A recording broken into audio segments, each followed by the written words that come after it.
अस्सलामु अलैकुम वरहमतुल्लाहि ताला वबरकातुहू। तामरी अदब हिस्सा सोम का ये हमारा पार्ट नंबर 27 है और ये अव्वल दोम सोम तीनों मिलकर ये हमारा पार्ट नंबर 85 है।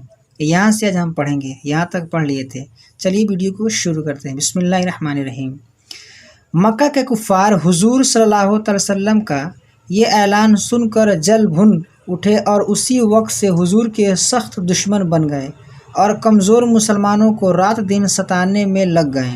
काफिरों की मुखालिफत के बावजूद हुजूर ने इस्लाम की तबलीग जारी रखी, लेकिन मक्के वालों ने मुसलमान को रहना दोभर बना दिया, तो हुजूर ने मुसलमानों को मक्के से हिजरत करने की इजाज़त दे दी।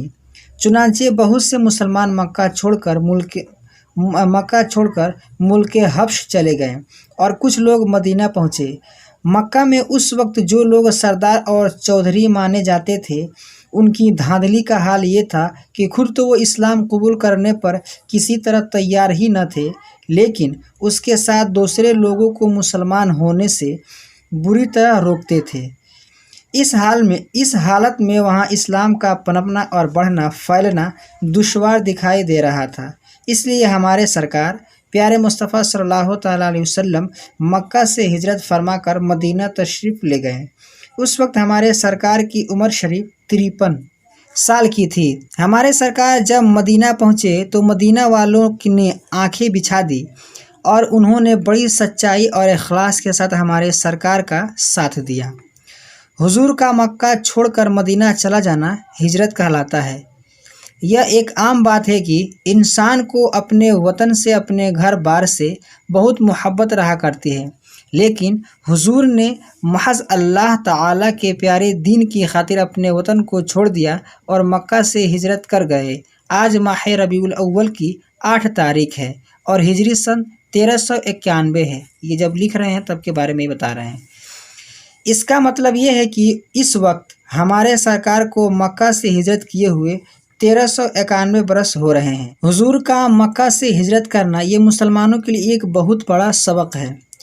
जब सरकार मुस्तफ़ा सल्लल्लाहु अलैहि वसल्लम ने इस्लाम को ज़िंदा रखने और इस्लाम फैलाने की खातिर अपने प्यारे वतन मक्का को छोड़ दिया, तो मुसलमानों को भी चाहिए कि वो इस्लाम पर अपना तन मन धन कुर्बान करने के लिए तैयार रहें, और अगर इस्लाम को बचाने के लिए अपना घर बार भी छोड़ना पड़ जाए तो घर बार को भी खैर बात कह दें। चूँकि हुजूर की हिजरत ये एक ऐसा सरापा हिदायत वाक़या है जिसे हमेशा मुसलमानों को याद रखने की ज़रूरत है। इसलिए हज़रात सहाबा ने इस्लामी साल व हिजरी सन के नाम से जारी किया, ताकि दुनिया के मुसलमान जब भी अपने हिसाब किताब और दूसरे कामों में हिजरी तारीख और सन लिखें तो उनको सरकार मुस्तफ़ा सल्लल्लाहु अलैहि वसल्लम की हिजरत का वाक़या याद पड़ता रहे। बच्चों, एक बहुत सदमे की बात है कि आजकल नाम के मुसलमान बहुत ज़्यादा हो गए हैं, लेकिन काम के मुसलमान बहुत कम हैं। चुनांचे इस ज़माने के बहुतेरे मुसलमानों ने इस्लामी महीना और हिजरी सन का लिखना और याद रखना ही छोड़ रखा है।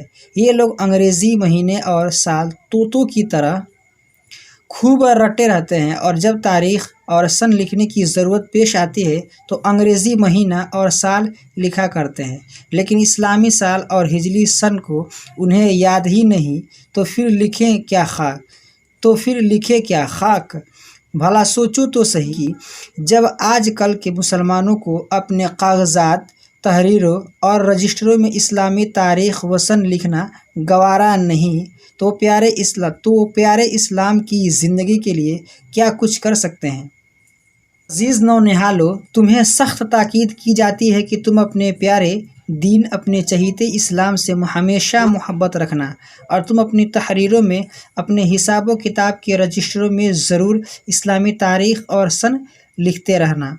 हाँ, अगर ज़रूरी समझो तो हिजरी तारीख़ और सन के बाद अंग्रेज़ी तारीख़ व सन भी लिख देना। मसलन आज 12 रबीउल अव्वल और सन 1391 हिजरी है और मई की 8 तारीख़ और सन 1971 ईस्वी है, तो इसको यूँ लिखा जाएगा कि 12 रबीउल अव्वल 1391, ये जो 49 पे देख रहे हैं हिजरी हो गया, 1391 हिजरी मुताबिक 8 मई 1971, ये हमजा जो है ईस्वी।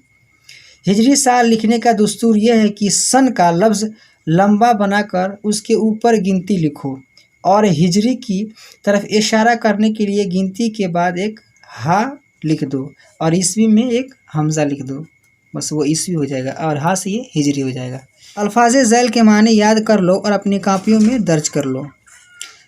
तकरीबन मतलब होता है लगभग, मुआमला माने लेन देन, गोशा कोना तरफ किनारा, कुफ़ार काफिर लोग, रिवाज चलन, कारोबार काम काज, मुक़द्दस पाक सुथरा पाकीज़ा, नबूवत पैगंबर होना नबी होना, जलीलुल क़द्र बड़ी इज़्ज़त वाला, गुस्ताख मुँह फट बेअदब, मलऊन धुतकारा हुआ फटकारा हुआ, माह महीना चाँद, शोख ढीठ बेअदब चेंचल, मुखालिफत रुकावट धांधली ज़बरदस्ती की बात ज़्यादती, बावजूद होते हुए आम बात जो सबके साथ पाई जाए, खुलूस मोहब्बत सरापा बिल्कुल, सदमा चोट रंज गम। सवालात ये सवाल की जमा है। सवाल नंबर 1, सरकार मुस्तफ़ा सल्लल्लाहु अलैहि वसल्लम को मक्का शरीफ क्यों छोड़ना पड़ा? तो सरकार दो आलम सल्लल्लाहु अलैहि वसल्लम को मक्का शरीफ इसलिए छोड़ना पड़ा कि जो सरकार दो आलम ने जब अपना इस्लाम जब नबूवत होने का ऐलान किया तो कुफार जो थे मतलब मक्के के जो मतलब काफ़ी लोग तो आपको दुश्मन हो गए और जान से मारने की कोशिश करने लगे और वहाँ पे रहकर कोई इस्लाम को फैलाना काफ़ी मुश्किल हो गया था। मतलब इस्लाम मतलब पनप नहीं पा रहा था और मतलब ज़्यादा लोग मुसलमान नहीं हो पा रहे थे, इस्लाम फैलाना बहुत दुश्वार हो गया था और जो वहाँ के जो काफिर थे वो मतलब गरीबों को कमज़ोरों को जो ईमान लाए थे उनको बहुत मारते थे सताते थे। इसलिए सरकार दो आलम सल्लल्लाहु अलैहि वसल्लम को मक्का शरीफ छोड़कर मदीना शरीफ हिजरत करना पड़ा। सवाल नंबर 2, ईसवी सन की इब्तदा कब से मानी गई है? ईसवी सन की इब्तदा वही जब ईसा अलैहिस्सलाम पैदा हुए थे तब से ईसवी सन की इब्तदा मानी गई है। 1394 हिजरी में हुजूर को मक्का छोड़े कितने बरस हो गए हैं? तो हुजूर सल्लल्लाहु अलैहि वसल्लम जब हिजरत किए थे तो जिस साल हिजरत किए थे उसी साल से हिजरी शुरू हुआ है। तो 1394 हिजरी में हुजूर को मक्का छोड़े हुए कितने दिन हो गए? तो वही 1394 बरस हो गए हैं। आज की वीडियो में बस इतना ही। वीडियो पसंद आई तो वीडियो को लाइक करें, अपने दोस्तों के साथ शेयर करें। हमारे इस यूट्यूब चैनल पर अगर आप नए हैं तो हमारे चैनल को सब्सक्राइब करके बेल आइकन को प्रेस कर दें ताकि हमारी हर आने वाली वीडियो की नोटिफिकेशन सबसे पहले आपको मिले। अस्सलाम वालेकुम रहमतुल्लाहि ताला व बरकातुहू।